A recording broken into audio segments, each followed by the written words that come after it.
One of the wonders of D&D is stepping into stories that truly make you feel things. And one of the best ways to achieve that, as a player, is to create a character that has stakes in the setting it's about to inhabit. In this video, we'll be covering the key points to consider when creating a character that can integrate beautifully into the world and plot of Legacy of Alabaster. Check out the timestamps for particular elements that are relevant to the character you have in mind, and how they may impact the story. What brings you to the Legendary Party's Cup? How does your race or species fit into the world, and how does the world react to you? What would be the most useful languages for you to know? How are different classes seen in the setting? And if you're a spellcaster, how is your magic perceived by the masses? And which of the free campaign theme feats would fit your backstory and character class? Now, let's head into the place where the campaign begins. You sit in the dim glow of lantern light in the rowdy Full Keg Inn, tucked in the remote town of Tranmere, far to the east of Golgotha, the capital. Around you, adventurers from across the realm are drinking, laughing, boasting, or quietly sizing each other up. Some swap tales of heroism, others are silent, measuring the room.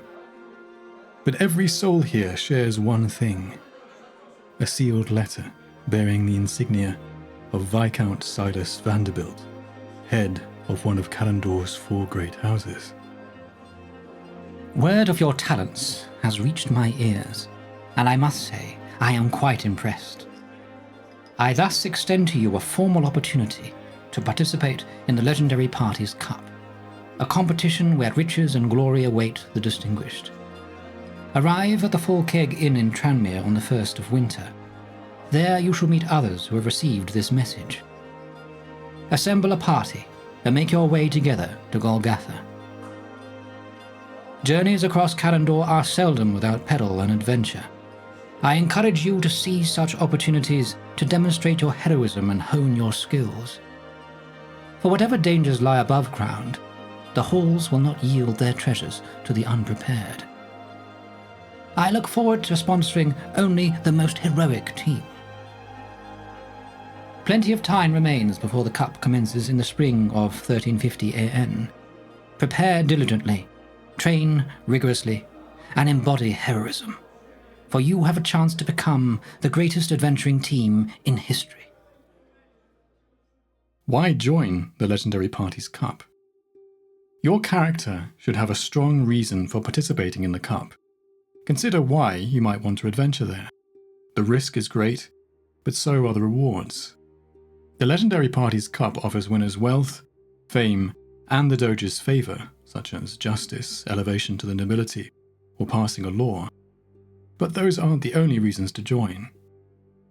For most, it's the only way to venture into the halls of Alabaster, a deadly place, but one that may hold lost knowledge, buried relics, or answers to your character's deepest questions. Even if your interest lies more in exploring the halls than winning the cup, it is foolhardy to venture there alone. You'll need a team of trusty comrades. So, what does drive your character? Maybe you are from a lost lineage. When you were a child, your parents told you in secret that you carry the blood of the Tystar kings in your veins. Now, to prove your rightful claim, you seek the final resting place of Leomund Tystar, the last king, somewhere in the halls. A professional streamer. Orb streaming is not just for show, it's a way of life. You've built a following with your content, and the cup may just be what you need to propel your fame to new heights, and maybe finally overtake your biggest rival. A scion of a great house. As a young member of one of Carandor's 4 great houses, winning the cup would prove you deserve your title and could put you in line to lead the house one day. You could be on a rescue mission. Your lover, a family member, a mentor, or even your arch nemesis has vanished into the halls. It's up to you to gather clues as to where they went, follow their trail, and bring them back.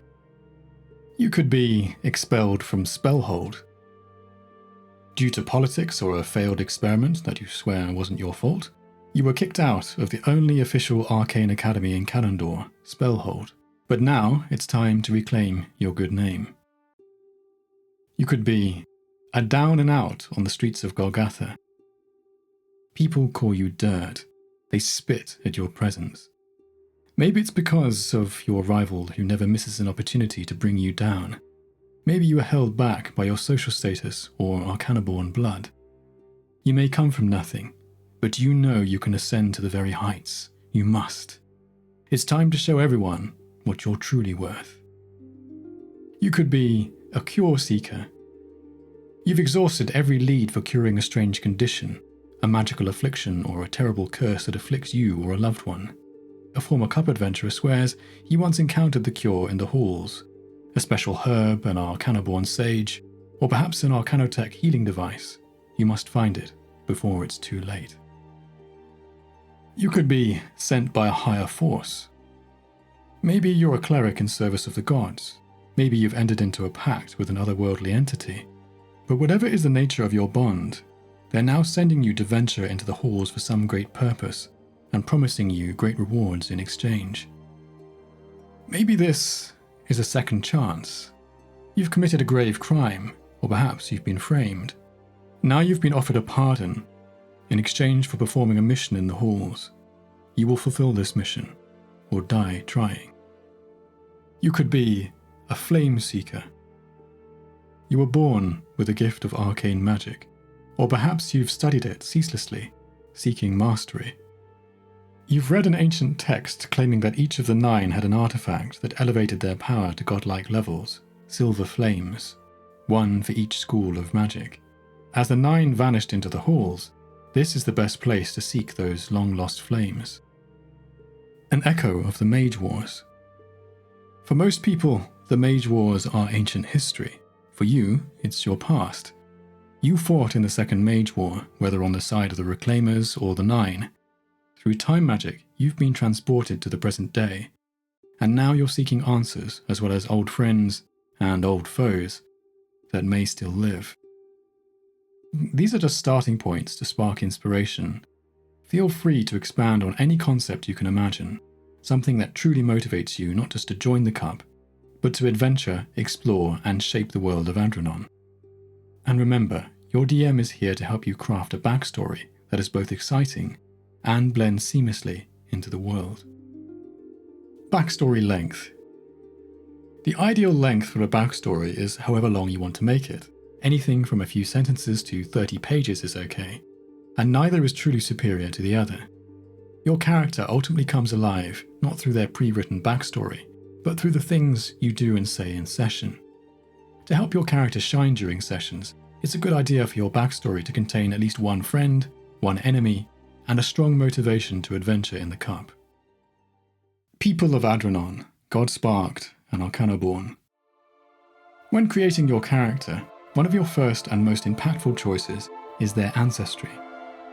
This isn't just cosmetic, as your lineage shapes how the world of Adranon perceives and treats you. Most ancestries fall into 2 groups, Godsparked and Arcanoborn, a divide with deep cultural, political, and historical roots.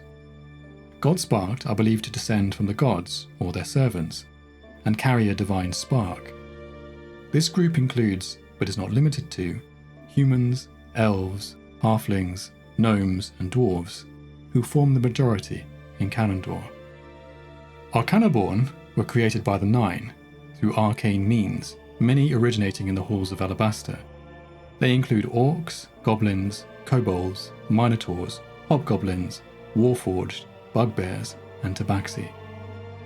After the fall of the 9 at the end of the Second Mage War, fear and resentment turned many Godsparked against the Arcanoborn. In Carandor, the Tyrannite Church declared Arcanoborn soulless, justifying centuries of systemic oppression and legal enslavement of orcs within the country. Today, tensions remain, but change is stirring. Prejudice lingers, and the scars of injustice run deep. Yet there is hope for a more equal future, as intermarriage between Godsparked and Arcanoborn becomes more frequent, and performers like Amarin and the Goblin Flying Circus draw audiences from both communities. Some hope that there will be Arcanoborn among the next Cup champions. Your choice of ancestry won't make the game easier or harder, but it will influence your character's personal journey and how others react to them, both on the surface and down in the halls. Though treated as distinct, the differences between Arcanoborn and Godsparked are highly debated. Few agree on what truly separates the two. Is it divine origin, arcane influence, or just politics? The demographics of Carandor. There are 3 categories of species in the world of Adranon, as well as the Godsparked and Arcanoborn, who we've already talked about. There are other species whose origins are from other planes of existence or shrouded in mystery. Within each category, there are those who are commonly, uncommonly, and rarely encountered in Carandor, the central location of the campaign.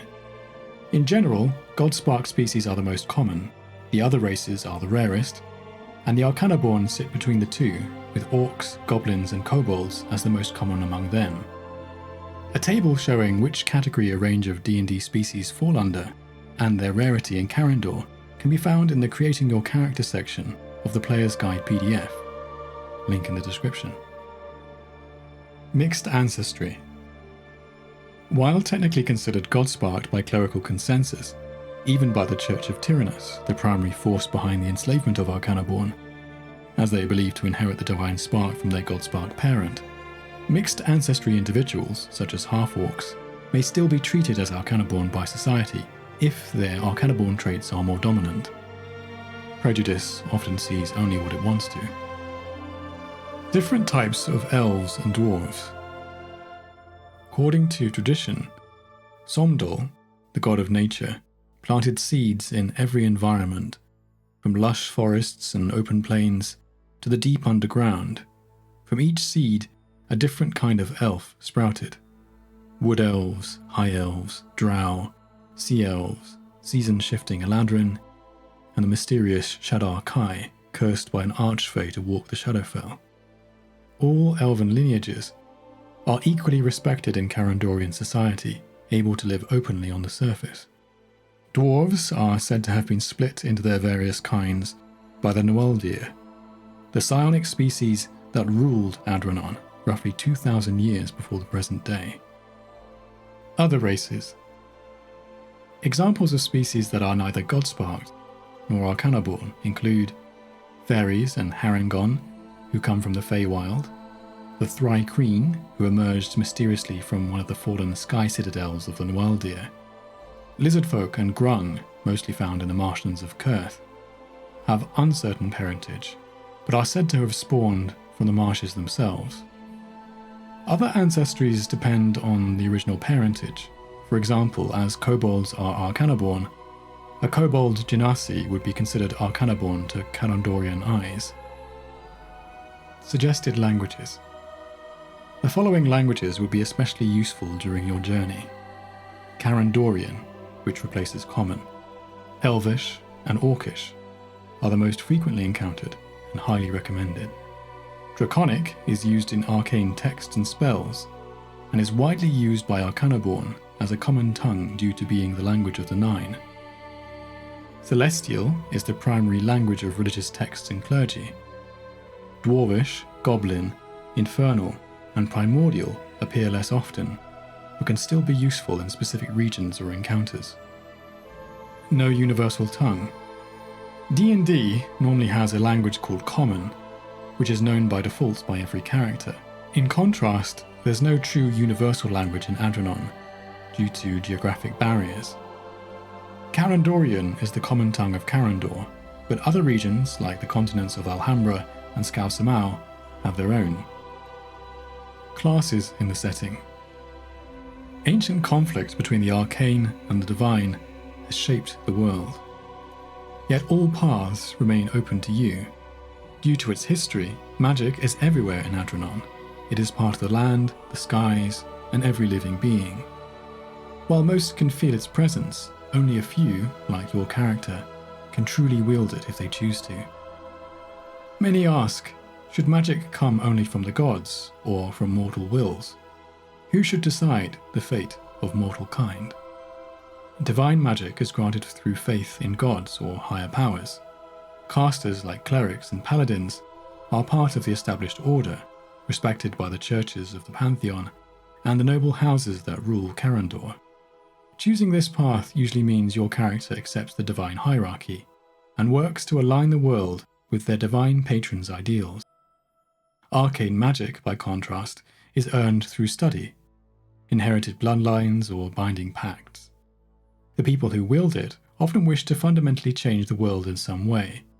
For some, it's an expression of rebellion, independence, and mortal self-determination. For others, it's merely a tool. Historically, arcanists have challenged divine authority, and thus are viewed with suspicion in Carandor. Below, in the halls of Alabaster, arcane practice is widely celebrated, while divine worship is shunned. Other paths, like the nature magic of druids or psionics, exist outside this binary. While widely accepted, nature magic is often dismissed as primitive by urban elites. Psionics are feared for their association with mind control and the dreaded Nualdir. Bards are often seen as arcane adjacent, drawing their magic through personal study in a less formal way than wizards. However, because they entertain the public, and more importantly, the nobility, they are often granted a pass. Knights and warriors of all kinds are found throughout the world. They are generally closer to the people and less ideologically divided than magic users. People won't react strongly to you unless you declare your loyalty to either side. Magic and the masses. Most people in Adranon only know a few cantrips at best. Magic is real and respected or feared, but its inner workings remain mysterious to the masses. Legendary heroes, true masters of magic or might, are exceptionally rare. Level 20 characters are the stuff of history and myth. Will your name be among them? Every class has a place in Adranon. Your character's class is more than just a set of abilities. It's a window into how they and the world interact. Whether you're a paladin or a monk serving one of the many orders or churches in Golgatha's Thousand Bells district. An artificer working with ancient arcanotech devices repurposed from the Mage Wars. A warlock bound to a patron like the Padishah of the elemental plane of Conflux. An unseelie fae from the Shadowfell, or even one of the Nine. A rogue on the run from the Dark Crescent, the largest criminal syndicate in Carandor after a heist went wrong. A sorcerer with powerful ancestors who may still walk Carandor, their blood calling them to join ancient conflicts.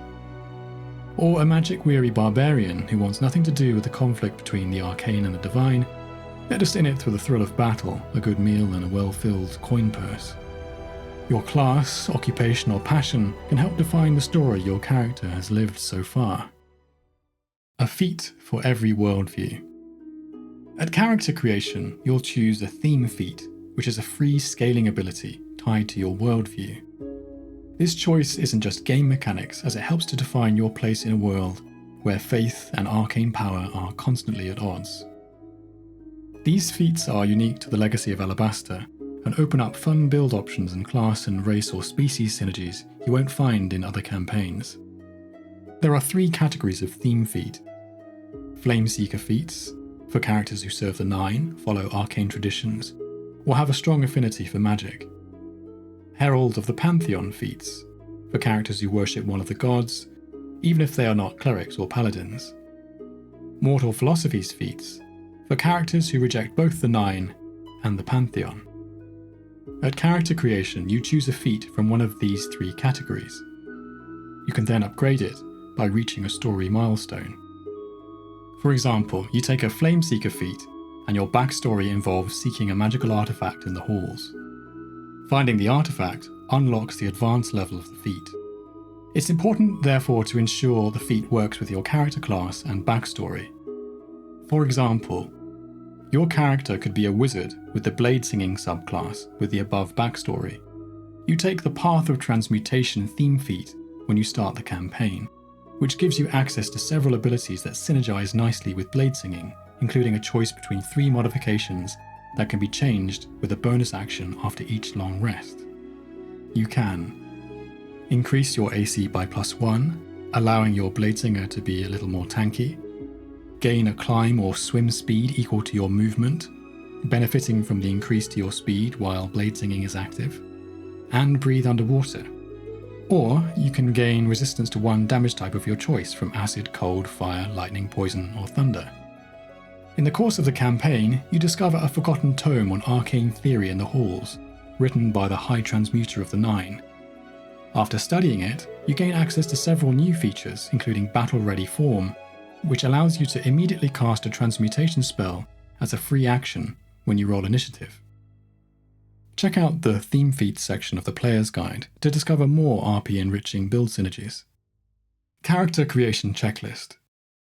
Here's a quick checklist of what you'll need for your character. Their name and backstory, their class and subclass, their race or species, are they Godsparked, Arcanoborn, or something else, the languages they know, their D&D 5e background and starting items, connections to the other PCs in your party, to NPCs and factions in the world, their god or patron, adding favoured weapons if they're a fervent believer, a free theme feat for your character, divine, arcane, or independent. And here are some questions that can help you define your character. How did they come to their profession? What is their social status and place within Carandorian society? What do they wish to get from joining the Legendary Party's Cup? How do they feel about the divine and the gods? How do they feel about the arcane and the nine? How do they feel about Arcanoborn and Godsparked? Having strong opinions is a good thing. A character with clear beliefs adds depth and makes the story more engaging, especially when those views clash with others. Just make sure they can still cooperate with party members who see the world differently. D&D is, after all, a collaborative game. D&D is all about interacting with the world. The more your character connects to it, the more it will connect to you and the more enjoyment you'll get out of the game. To make the most of the campaign, we strongly recommend creating your character in collaboration with your DM. While the concept is entirely your own, your DM can weave it into the world, connect it to upcoming plot lines, and help you make a character that you will truly enjoy for years to come. If you're joining from the beginning, your character will start at level 2. If you're joining a team already in progress, whether before or even after the Cup, don't worry. Ask your DM where the party currently is in their journey. They'll help you to adjust your backstory, find a reason to join the group, and potentially provide extra resources like gold, items, or even abilities for your character to come in on equal footing with the rest of the team. Got some great character ideas brewing? If you've already joined a team, you can message your DM and get creating. To join a team, check out the link in the description below.